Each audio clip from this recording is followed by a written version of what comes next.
Bueno, la versión, el gran hándicap o la gran diferencia que hay ahora de los rallies a la montaña en cuanto al motor, pues es que este año en la Nacional de Montaña vamos con brida libre, o sin brida.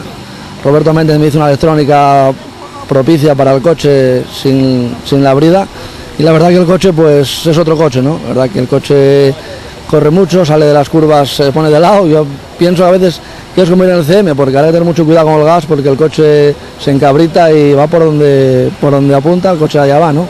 Pero la verdad que estoy muy a gusto con él, no sé lo que me durará, lo que no, el tema se romperán cosas o no, pero la verdad que el coche presta mucho conducirlo y me da una sensación tremenda.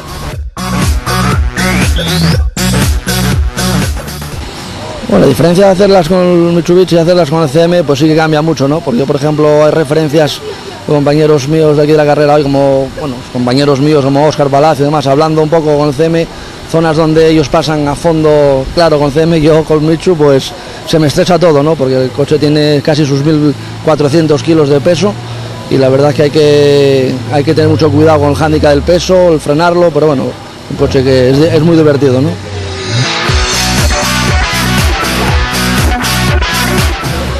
Bueno, pues la verdad que no descarto hacer ningún rally, ¿no? Pasa que tengo muchas ganas de correr algún rally, como rallies que me gustaron mucho el año pasado, pero dependerá todo del presupuesto que tengamos, a ver si podemos hacer algo, pero sí que me encantaría poder hacer algún rally este año.